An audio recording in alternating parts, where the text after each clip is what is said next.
makan yang tidak baik. Ya tentunya yang halal. Dan dari yang halal itu kandungannya, gizinya dipilih yang baik, jangan yang tidak baik. Ya.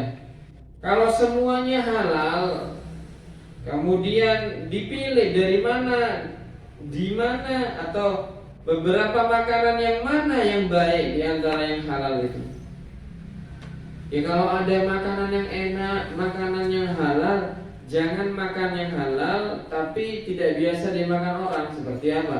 Belalang, ya.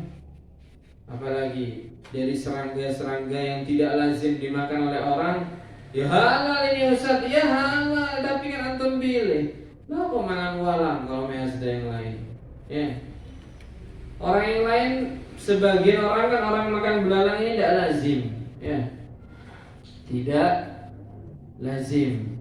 Tapi kalau ada makanan lagi, ya makan, sudah apa-apa. Tapi dalam ayat ini, ya ayyuhalladzina amanu kulu min thayyibati ma razaqnakum, wahai orang yang beriman, makanlah kalian min thayyibati ma razaqnakum, dari apa-apa yang baik, ma razaqnakum, yang aku rizkikan kepada kalian. Summa dzakara, kemudian Rasulullah menceritakan ar-rajulu yutilu safara as'atha akbara yamuddu yadayhi ila sama' ya rabbu wa mat'amuhu haram wa mashrabuhu haram wa malbasuhu haram wa ghudhiya bil haram fa anna yustajabu lah. Nabi kemudian menceritakan ada orang panjang perjalanannya, kemana-mana dia tuh musafir, ya, dari satu tempat ke tempat yang berikutnya, berharap dikabulkannya doa. Dari satu tempat ke tempat berikutnya, sampai, mohon maaf ya kata Rasulullah, diceritakan acak-acakan tubuhnya ini. Mungkin bajunya awut-awutan, tidak baik, aghbar, dan dia tuh berdebu. Kemudian memanjangkan tangannya ila sama, ya Rabbu, wahai Tuhanku. Sedangkan makanannya haram, pakaiannya haram, dan dia lagi dikenyangkan dengan sesuatu yang anna yustajabulah. Dari mana doanya akan dikabulkan? Artinya apa? Rasulullah itu berpesan di sini. Kamu itu meskipun pergi kemana-mana, misal kalau orang sekarang ziarah dari wali satu ke wali berikutnya, dari Jawa Timur ke Jawa Tengah ke Jawa Barat, terus perjalanan, ya, minta berkahnya orang yang hidup, yang soleh, atau yang soleh yang sudah meninggal dunia, ziarah makamnya, terus seperti itu, perjalanan jauh, sampai tubuhnya ini, badannya ini, bajunya ini acak-acakan. Sampai dia mungkin kecapean, kelelahan, berdebu, ya, di jalan kena debu sampai dia tidak karu-karuan. Kemudian dia memanjangkan tangannya, ya Allah, kabulkan hajat kami, ya Allah. Sedangkan dia sering makan haram, bajunya dari yang haram. Kemudian dia lagi berdoa itu, bermunajat kepada Allah dengan sesuatu yang haram, dikenyangkan perutnya. Bagaimana bisa dikabulkan doanya oleh Allah Subhanahu wa ta'ala? Artinya gini, Nabi berpesan, orang itu kalau mau doa dijaga, jangan sampai dikenyangkan dengan sesuatu yang haram, atau pakaiannya haram, atau dia beberapa kali makan makanan yang haram. Kalau seperti itu keadaannya, bagaimana doanya bisa tembus? Gitu. Meskipun dia itu pergi kemana-mana minta berkahnya siapa, sampai acak-acakan badannya, sampai berdebu badannya, tidak bisa, ya, tidak bisa dikabulkan hajatnya kalau pernah makan sesuatu yang haram. Bahkan di dalam satu hadis yang lain, man akalal haram, ya, asad jawariyahu sya'at am aba. Barang siapa yang makan haram, Allah, semoga kita semuanya diselamatkan, ya. Semoga kita semuanya selalu dijaga dan dihindarkan oleh Allah dari makan yang haram, ya. Siapa yang makan haram, kata Rasulullah di hadis yang lain, maka secara otomatis asad jawarihahu, badannya ini maksiat kepada Allah. Sya'at am abah, mau dan tidak mau. otomatis wis. Ada orang tiba-tiba biasanya taat kepada Allah, khusyuk sholatnya, ndak noleh kanan, ndak noleh kiri, ndak pernah dia lihat maksiat. Oh tiba-tiba kok dia tuh senang dan condong tertarik hatinya untuk bermaksiat kepada Allah. Periksa, barangkali ada sesuatu yang haram yang dia makan. Karena apa? Energi dan tubuh dari manusia, kalau dia itu muncul dan terbentuk dari sesuatu yang haram, mau tidak mau akan membawa badan tersebut untuk berbuat maksiat kepada Allah Subhanahu wa ta'ala. Dan kata Rasulullah, fa'anna yustajabulah, dan bagaimana bisa dikabulkan doanya oleh Allah Subhanahu wa ta'ala sedangkan dirinya itu makan haram, bajunya haram, ya. Kemudian dia dikenyangkan dengan sesuatu yang haram. Haram ini bisa haram dengan zatnya, paham ya? Haram dengan zatnya gimana Ustaz? Ya kalau dalam hal ini makanan seperti babi dan anjing. Ya, tapi masa keterlaluan seperti itu ya orang Islam makan babi dan anjing. Yang sering itu yang tidak kita sadari itu makan yang haram dengan dibelinya barang tersebut pakai uang yang haram. Ya. Dapat uang judi dibelikan nasi. Ya. Nasinya tuh meskipun halal statusnya, tapi karena dibeli dengan sesuatu yang haram, uang yang haram ikut haram itu nasi. Ya. Ayam geprek, apa lagi? Ya sudah semuanya ya.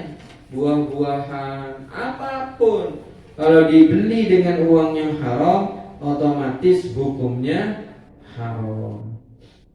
Ya. Maka dari itu hati-hati ya. Di hadis yang ke-10 ini diriwayatkan oleh Imam Muslim, kita semua sebagai orang yang beriman, sebagai orang yang muslim, benar-benar diantisipasi, harus mengantisipasi diri kita. Ya, kita diperingatkan jangan sampai makan yang haram. Kalau makan haram tidak diterima ibadahnya. Innallaha thayyibun la yaqbalu illa thayyiban. Allah itu baik. Allah itu perfect. Tidak mungkin menerima ibadah kecuali yang perfect. Begitu. Ya. Kalau ngawur-ngawuran tidak bisa diterima ibadahnya. Makanya Nabi itu ngajarkan satu doa kepada Mu'adz bin Jabal yang katanya Rasulullah, jangan pernah kau tinggalkan doa ini di setiap selesai dari sholatmu. Apa doanya? Allahumma inni Allahumma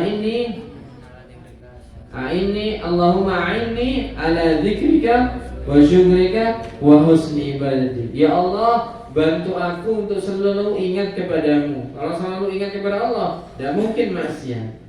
Saya tanya, kamu setiap detiknya ingat kepada Allah, apa ada kesempatan kamu maksiat kepada Allah?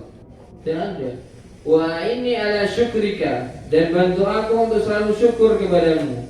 Syukur dari semua nikmat. Menyukuri nikmatnya mata, tidak mungkin mandang yang haram. Menyukuri dari kesehatan, tidak mungkin dengan kesehatan itu dia dibuat maksiat kepada Allah. Menyukuri umurnya panjang, tidak mungkin dengan umur panjang itu dia maksiat kepada Allah. Syukur terus, niscaya dia akan terus beramal soleh dan terhindar dan terjauh dari maksiat kepada Allah Subhanahu wa taala. Wa husni ibadatik. Inni ala dzikrika wa syukrika wa husni ibadatik, dan bantu aku ya Allah untuk selalu memperbagus kualitas ibadahku. Salat bagus, sedekah bagus, apapun amal soleh, dibantu aku ya Allah untuk selalu menyajikan dan menyuguhkan sesuatu yang terbaik kepada Engkau ya Allah. Perhatikan ya. Kalau orang itu semakin kenal kepada Allah, perhatikan. Meskipun dia sholat tarawih, tidak pernah dia ujub.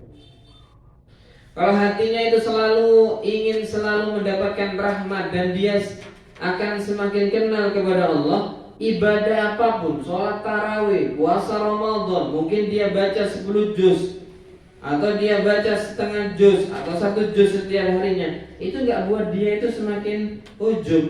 Ini loh sholat tarawih, ini loh baca Quran, ini loh, enggak.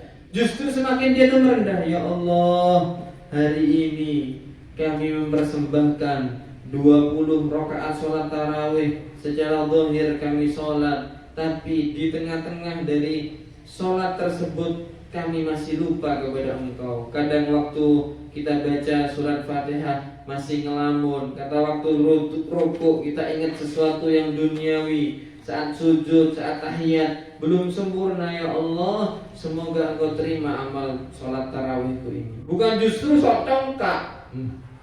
Saya ini tarawih sudah 13 malam saya ini busuk tarawih. Enggak. Orang yang semakin kenal kepada Allah tahu kualitas ibadahnya di mana dan seperti apa kualitas ibadahnya. Semakin terus dia itu apa? Menangisi dirinya, menangisi badannya. Maafkan ya Allah, begini tok ibadahku, belum perfect ya Allah, semoga Engkau terima ya Allah. Karena apa? Innallaha thayyibun la yaqbalu illa thayyiban. Baik ya. Kalau dibahas panjang nanti. Al-haditsul hadi asyar. Ya. Hadis yang ke-11. An Abi Muhammad Hasan bin Ali bin Abi Thalib sibti Rasulullah sallallahu alaihi wasallam wa raihanatihi radhiyallahu anhuma. Qala hafidtu min Rasulillah sallallahu alaihi wasallam. Diceritakan dari Abu Muhammad Hasan bin Ali bin Abi Thalib sibti Rasulillah yang merupakan cucu dari Nabi Muhammad sallallahu alaihi wasallam. Abu Muhammad itu panggilan. Karena apa? Sayyidina Hasan itu punya anak namanya Muhammad. Ya. Sayyidina Hasan ini merupakan cucu dari Nabi Muhammad sallallahu alaihi wasallam, cucu yang sangat dicintai. Dan dari beliaulah keluar keturunan mulia Nabi Muhammad sallallahu alaihi wasallam. Nabi pernah ditanya, siapa yang merupakan keluargamu dan keturunanmu ya Rasulullah? Yaitu waladu Fatimah wa dzurriyyatihim. Ya. Yaitu anaknya Siti Fatimah dan semua keturunannya Siti Fatimah Az-Zahra. Makanya Nabi Muhammad SAW mensyaratkan cinta kepada Rasulullah ditolak kecuali cinta kepada keluarga dan keturunan Nabi Muhammad SAW. Dan Nabi Muhammad mensyaratkan cinta kepada Allah akan ditolak kecuali sempurna mencintai Nabi Muhammad SAW. Dengan hadisnya yang sudah ma'ruf dan kalian semua hafal, apa? Ahibbullaha lima yaghdhukum min ni'ami wa ahibbuni lihubbillah wa ahibbu ahla baiti lihubbi. Cinta sama Nabi sebagai bukti cinta kepada Allah. Dan cinta kepada Nabi akan diterima buktinya apa? Dengan dia cinta kepada dzurriyyah dari Nabi Muhammad sallallahu alaihi wasallam, yaitu putra dari Sayyidina Hasan dan Sayyidina Husain yang merupakan putra dari Siti Fatimah Az-Zahra binti Rasulullah Muhammad sallallahu alaihi wasallam. Abu Muhammad ini, Sayyidina Hasan ini menceritakan satu hadis, da'ma yaribuk ila ma la yaribuk. Tinggalkanlah ma yaribuka, sesuatu yang membuat dirimu ragu, ilama menuju sesuatu la yaribuka yang tidak membuatmu ragu. Paham ya? Ini prinsip dalam beragama. Ini prinsip dalam menjalani kehidupan.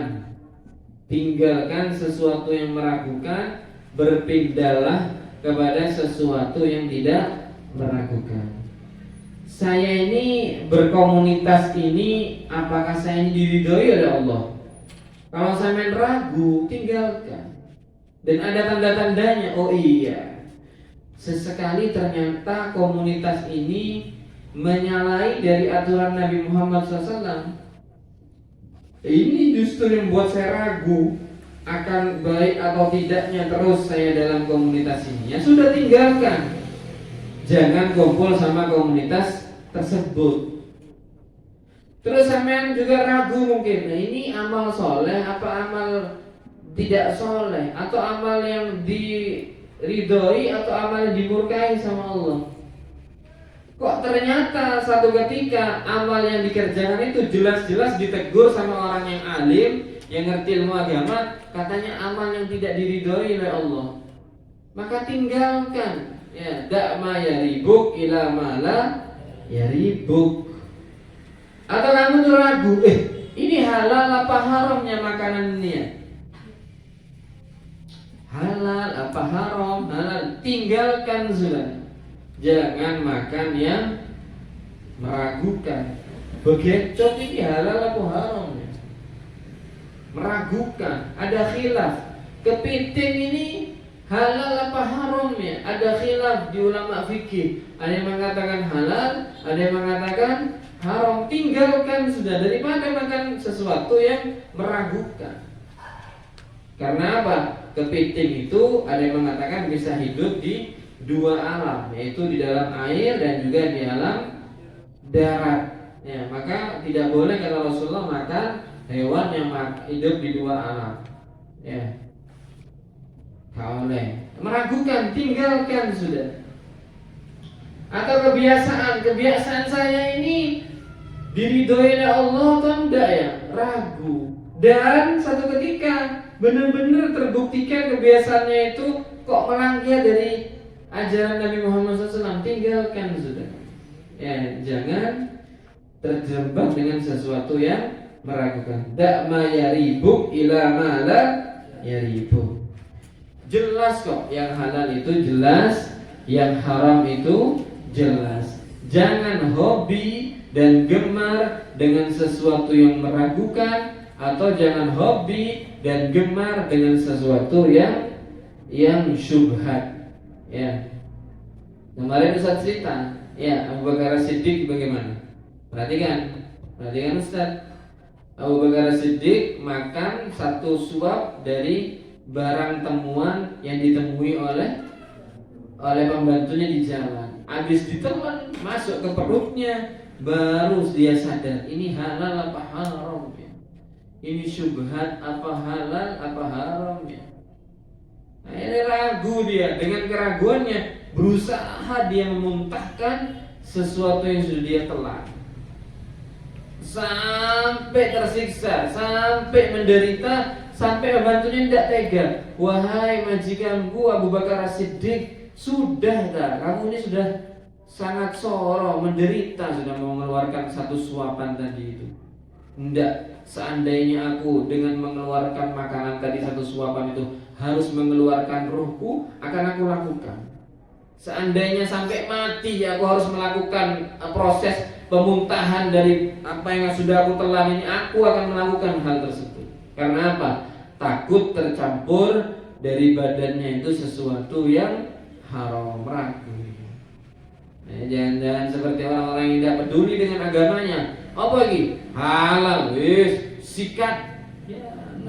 Tinggalkan yang meragukan, pindah kepada sesuatu yang tidak meragukan. Begitu juga jodoh. Ya, kalau kalian sudah mengkhidbah seseorang perempuan, kalau di tengah perjalanan perempuan itu terus menarik kepada sesuatu yang tidak diridhoi oleh Allah, Mas, saya ini kan sudah dikhidbah oleh antum, tapi masih kok tidak pernah chatting aku ya.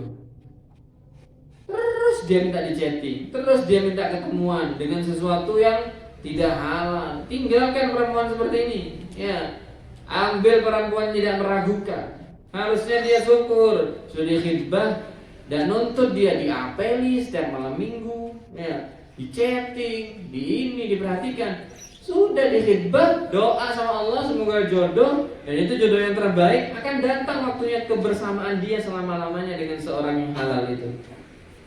Ini enggak, ya. Habis dikhidbah banyak tuntutannya. Harus diapeli setiap minggu, harus di-chatting, diperhatikan. Sudah makan malam, sudah makan siang, sudah makan pagi. Tinggalkan perempuan seperti ini, meragukan, ya. Bagaimana sampai akan hidup dengan orang yang selalu mengajak semuanya untuk berbuat sesuatu yang tidak diridhoi oleh Allah Subhanahu wa taala. Ya. Tinggalkan orang yang meragukan, pindah kepada orang yang tidak meragukan. Ada satu cerita ya, ini cerita nyata. Dan ini terjadi beberapa tahun yang lalu. Ada orang soleh, guru kita, tapi saya tidak menyebutin namanya. Guru kita ini tunangan dengan perempuan yang sekarang sudah menjadi istrinya beliau. Kemudian beliau ini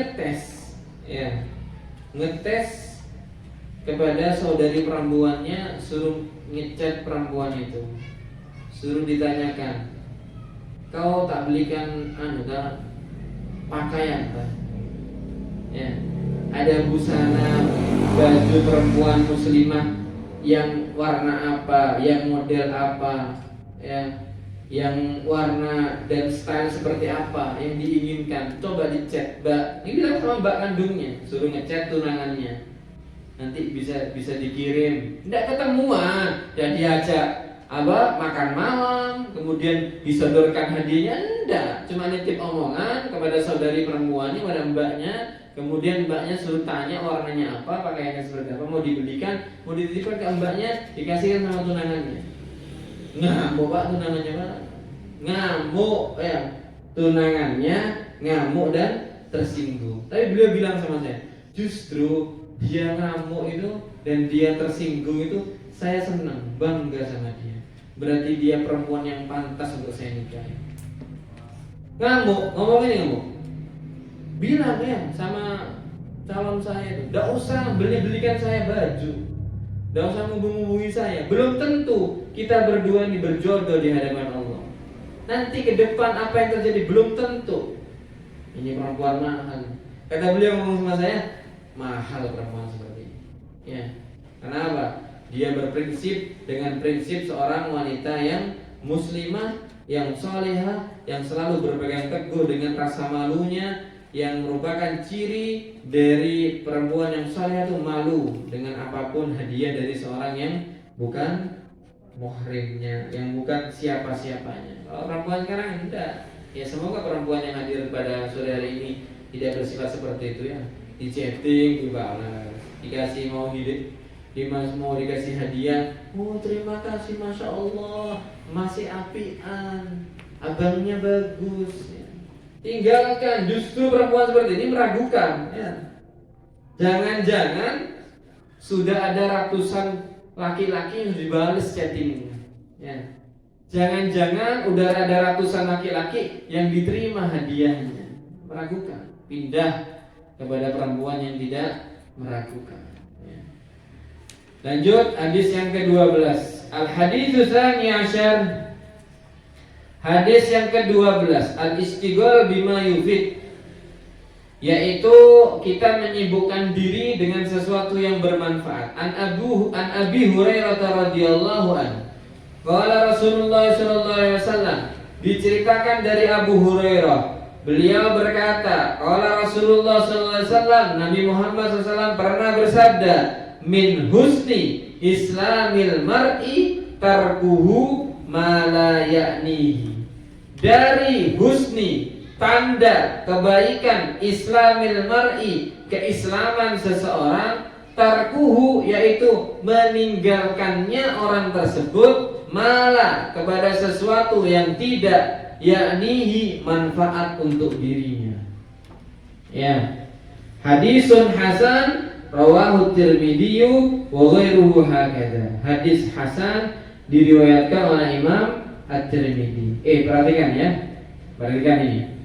Tanda keislaman seseorang itu baik, yaitu dia itu meninggalkan sesuatu yang tidak bermanfaat untuk dirinya. Apa itu? Ya apapun. Apapun. Apa saja? Apapun sudah. Apa? Nongkrong pinggir jalan, ada manfaatnya apa enggak? Enggak ada, Ustaz. Bahkan dia banyak melihat auratnya orang.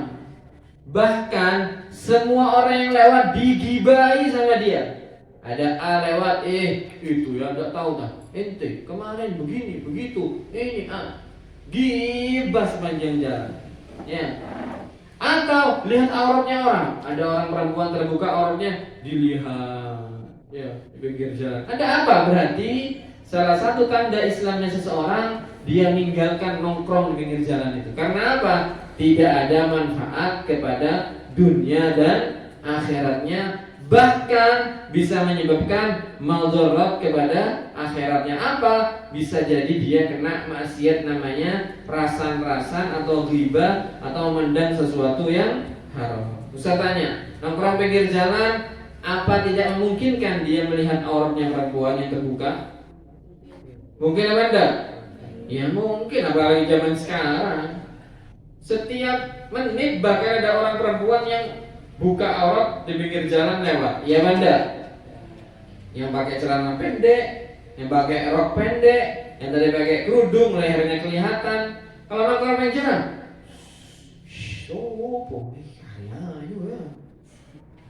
dilihati terus ya. Salah satu tanda keislamannya seseorang, dia meninggalkan nongkrong pinggir jalan. Atau lihat guru-guru kita, ustaz-ustaz, guru-guru kita, masa ada yang nongkrong pinggir jalan? Ya mungkin minum di tempat warung, kopi seperlunya. Kalaupun memang perlu berdakwah, mungkin berkomunitas dengan komunitasnya, dakwah sebentar. Tapi apa ada seorang ustaz tuh nongkrong di gardu? Orang sini menyebutnya gardu. Gardu ya, tempatnya siskampling itu, siskampling itu kan gardu ya. Atau di mana trotoar mana, itu salah satu keislaman seseorang itu baik tandanya adalah meninggalkan sesuatu yang tidak manfaat untuk dirinya. Atau PS, PlayStation ya, dari jam 7 PlayStation, game online terus sampai nyambung duhur. Nyambung duhur, wudu ya cepat. Mari sholat, Allah Akbar, Allah Akbar, Allah Akbar, Allah Akbar, cepat sholatnya. Pengen game lagi, ya, pengen PS-an lagi. Ada apa sama hidup kok diperbudak oleh game ini loh? Kok diperbudak oleh PS ini loh? Ya. Salah satu tanda kebaikan keislaman seseorang meninggalkan sesuatu yang tidak manfaat untuk dirinya. Dan guru kami, Habib Taufik bin Abdul Qadir As-Sigaf, dengan memakai hadis ini menyatakan bahwa rokok itu haram. Ya, karena apa? Salah satu tanda keislaman seseorang itu baik meninggalkan sesuatu yang tidak bermanfaat. Ustaz tanya, nikotin dan rokok itu bermanfaat tidak bagi tubuh? Oh seger Ustaz, lewat rokokan itu jamu, tidak ada. Bahkan jelas di bungkusnya itu menyebabkan penyakit A, B, C, D, E, F, G. Bukan hanya tidak bermanfaat ini, tapi apa?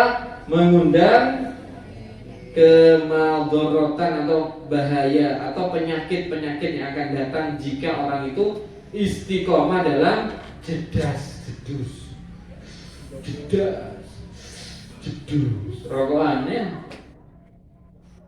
madharat ya. Bahwa Islamnya seorang itu baik meninggalkan sesuatu yang tidak bermanfaat ya. Kata guru kita Habib Ali bin Faisal bin Ali bin Abdullah Hamid, tingkatan dalam tasawuf itu Islam dulu, baru naik kepada iman, habis itu naik kepada ihsan. Islamnya beres, dia ninggalin YouTube, ninggalin Instagram, ninggalin WhatsApp, ninggalin apapun yang berlebihan yang tidak manfaat untuk dirinya. Oh saya nih kalau ninggalkan WhatsAppan yang 1 jam 2 jam ini bisa baca Quran 2 juz 4 juz. Saya kalau mempersempit waktu saya dalam melihat YouTube, Instagram, Facebook ini bisa baca Quran sampai 5 juz ya. Islamnya baik sudah kalau dia meninggalkan sesuatu yang tidak bermanfaat. Jika dia itu akan naik kepada level berikutnya, kepada iman. Iman ini apa? Iman ini banyak berhubungan dengan orang-orang di sekitarnya. Ini level kedua sudah. Islam beres sudah. Apa tandanya? Meninggalkan sesuatu yang tidak bermanfaat. Apa dalilnya? Min husnil islamil mar'i tarkuhu ma la ya'ni. Kalau dia naik di makom berikutnya, level berikutnya, yaitu dia imannya baik. Bagaimana iman baik? Berhubungan dengan banyak orang. La yu'minu ahadukum hatta yuhibba li akhihi ma yuhibbu li nafsihi. Maka orang itu kalau sudah makomnya iman, di makom yang berikutnya iman, dia itu akan rahmat kepada semua Islam umatnya Nabi Muhammad SAW. Maka dia itu kalau di level yang kedua, imannya Islam sudah beres. Tandanya apa? Meninggalkan sesuatu yang tidak bermanfaat. Min husni islami mar'i tarkuhu mala. Naik ke level berikutnya dalam ilmu tasawuf, dia itu akan menghormati tetangganya, menghormati tamunya. Apa dalilnya?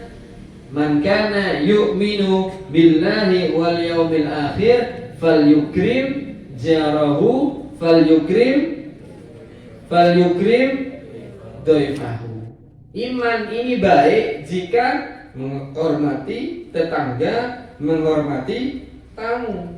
Nah, kalau udah beres hal-hal yang seperti itu, tidak dengki, tidak iri, cinta kepada sama muslim, rahmat kepada sama muslim, tidak ada benih kebencian kepada siapapun, maka dia iman sudah.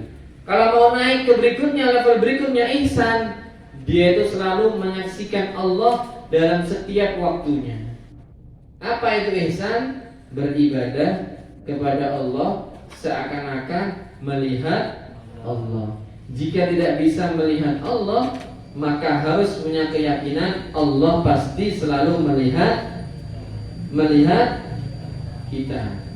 Ya, Allah selalu melihat kita. Itu ihsan. Jadi yang terendah apa? Islam.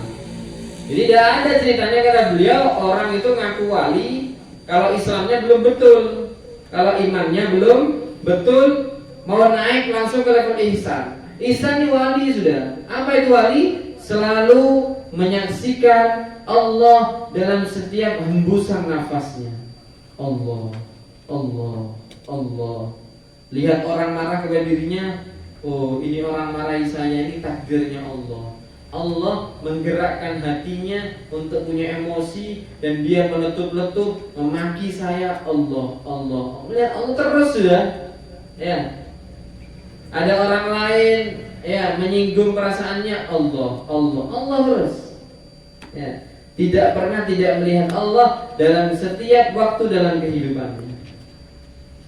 Dia mensyukuri detak jantungnya, Allah, Allah, Allah. Ustaz tanya, siapa yang menggerakkan jantung ini?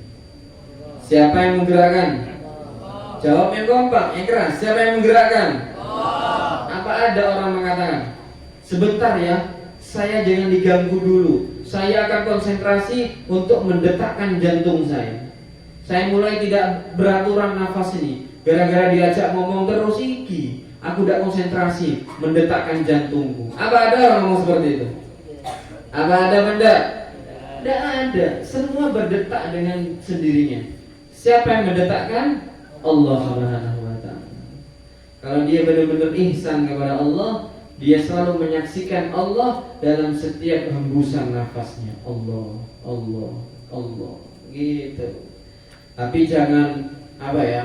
Jangan yahanu gawat. Kalau bahasa kita begitu. Yahanu gawat ini maksudnya saya ini sudah wali, saya ini sudah makom ihsan saya. Oh. Padahal banyak perilaku dia belum tuntas keislamannya. Apa? Dia selalu melakukan hal-hal yang belum manfaat untuk dunia dan akhiratnya. Tidur berkepanjangan. Kira-kira dia itu manfaat apa enggak tidurnya itu? Enggak manfaat ya? Ya belum makom di atasnya berarti. Nanti Islamnya belum beres berarti. Ya, saya ini ihsan sudah. Saya selalu mengingat Allah dalam setiap kesempatan saya. Tapi masih iri sama tetangganya. Tapi masih dengki sama saudaranya. Tapi saudaranya beli mobil sakit hati. Seharusnya tidak seperti itu. Bahagianya mereka seperti bahagianya diri kita sendiri, karena mencintai mereka seperti mencintai diri kita sendiri, tanda bahwa keimanan kita tuntas dan beres di hadapan Allah Subhanahu wa ta'ala. Paham ya? Perhatikan santri. Paham apa enggak ini? Paham apa enggak? Tanda keimanan seseorang itu beres jika dia mencintai saudara muslimnya seperti mencintai dirinya sendiri. Ya, baru dia naik ke ihsan. Jangan lompat. saya ini ihsannya sudah mapan Ustaz, saya ini ihsannya sudah baik, padahal Islamnya belum baik. Apa buktinya? Dia masih nongkrong berjam-jam, buang-buang waktu, wala dibuat ibadah, wala dibuat sholawatan, wala dibuat baca Quran, dibuat duduk nongkrong sampai malam, ya. Jam 8 malam sampai jam 3 malam nongkrong. Subuhnya kelewatan akhirnya. Apakah ini orang yang disebut Islamnya tuntas? Tidak. Orang Islamnya tuntas ketika dia meninggalkan sesuatu yang tidak bermanfaat. Baru dia naik ke makom iman. Baru kalau imannya beres, Islamnya beres, naik dia ke makom Islam, ihsan. Dikira gampang jadi wali, ya, tidak gampang ya. Beres dulu Islamnya, beres dulu imannya, baru dia punya makom ihsan. Ya. Terakhir an Abi Hamzah al-haditsu tsalis asyar. Hadis yang ke-13 ya, diceritakan dari Abu Hamzah Anas bin Malik radhiyallahu anhu. Anin Nabi qala la yu'minu ahadukum, tidak sempurna keimanan salah satu dari kalian hatta sehingga yuhibba mencintai li akhihi kepada saudaranya sesama muslim ma yuhibbu li nafsi seperti mencintai dirinya sendiri. Rawahul Bukhari wa Muslim, diriwayatkan oleh Imam Bukhari dan Muslim. Bagaimana Ustaz mencintai saudara kita sama muslim seperti mencintai diri kita sendiri? Bahagianya mereka, bahagianya kita. Sakitnya mereka, sakitnya kita. Penderitaan mereka adalah penderitaan kita. Kita dengar, perhatikan, jangan main. Kita dengar saudara kita sama muslim yang ada di mana? Palestina, Gaza, lagi disakiti oleh orang Yahudi, oleh Zionis. Mungkin mereka tidak punya rumah, mungkin mereka tidak punya sesuatu yang buat mereka makan, bisa buka puasa. Perih hati kita seperti perihnya hati mereka. Itu kita mencintai sesama muslim seperti mencintai diri kita sendiri. Kalau kita tidak bisa berkontribusi apapun untuk mereka, minimal kita mengkontribusikan doa kita yang baik untuk mereka semuanya. Ya Allah, semoga Engkau bantu para mujahid dan pejuang Islam yang ada di Palestina. Ya Allah, semoga mereka, saudara-saudara kita yang di sana, diberikan kebahagiaan dan kecukupan dari semua kebutuhan hidupnya. Amin ya rabbal alamin. Seperti itu. Jangan malah saudara kita ini menderita, kita kapok-kapokin. Kapok wis makani. Senang wis. Ini namanya tidak beriman, tidak sempurna imannya kepada Allah. Meskipun dia punya KTP Islam, meskipun dia mengaku beriman kepada Allah, lisannya mengatakan beriman kepada Allah, beriman kepada Rasul, beriman kepada hari kiamat, beriman kepada kitab-kitabnya Allah, tidak beriman, tidak sempurna. Apa buktinya? Itu tadi, dia kapokin saudara sama muslimnya. Apalagi sampai level, dengarkan ini, apalagi sampai level menyakiti anak kecil di pondok. Karena kayak dikit lagi, sakitnya mereka suruh kita rasakan sakit, malah disakiti. Ya, tonggoe ku mau istirahat karena dia puasa, kemudian dia itu bunyikan sound di rumahnya kenceng dangdutan yang disetel. Meskipun sholawatan, ganggu saudaranya. Ini imannya tidak sempurna. Kenapa? Yu'zi jarahu, ya bi'amali. Dia menyakiti tetangganya dengan perilakunya. Punya sepeda motor, knalpotnya dirubah dengan knalpot grom. Gang sempit di rumahnya, tidak mau dia dimatikan mesin dari motornya. Diamu atau ditegur, kau ini yang sopan, ini ada bayi baru lahir 3. Sepeda urusanku tak. Ini tandanya belum sempurna keimanan keimanannya. Karena apa? Belum mencintai saudara muslim seperti mencintai dirinya sendiri. Selalu berpikirlah, perhatikan, selalu berpikir kalau mau berperilaku itu kira-kira kalau saya melakukan hal ini, kira-kira saudara muslim saya terganggu apa enggak? Kalau terganggu, maka jangan lakukan. Ya, kita harus mencintai mereka seperti mencintai diri kita sendiri. Kita tidak mau terganggu, jangan mengganggu orang. Ya, benar apa enggak? Kita tidak mau disakiti orang, jangan menyakiti orang. Itu rumusnya sudah. Karena apa? Bukti keimanan seorang itu sempurna ketika dia mencintai saudara sesama muslimnya seperti mencintai dirinya sendiri. Kalau nggak mau di PHP-in, jangan PHP-in orang lain. Ya, jangan lalu mengumbar janji-janji manis kepada orang lain. Kalau nggak pengen disakiti, jangan menyakiti orang lain. Karena apa? Mereka itu umatnya. Ingatlah. Ya, ingat. Ini pesan terakhir. Mereka itu umat Nabi Muhammad yang selalu ditangisi oleh Nabi Muhammad SAW. Setiap malam Nabi Muhammad itu berdoa, ummati ya Allah, keselamatan umatku ya Allah, keselamatan umatku ya Allah, keselamatkan umatku ya Allah. Siapa umat Nabi Muhammad? Orang yang beriman kepada ajaran Nabi Muhammad SAW. Bahkan dari guru-guru kita itu, kita tidak boleh bahkan menyakiti anak kita sendiri. Karena apa? Karena mereka merupakan umat dari Nabi Muhammad SAW. Karak-karak kulat, anak-anakku tak jewit, tak pukul, tak ini, tak itu, kan anakku saja yang ngasih makan saya, yang ini saya. Ingat, itu merupakan umat dari Nabi Muhammad SAW. Menyakiti mereka yaitu menyakiti hati dari Nabi Muhammad SAW. Ya.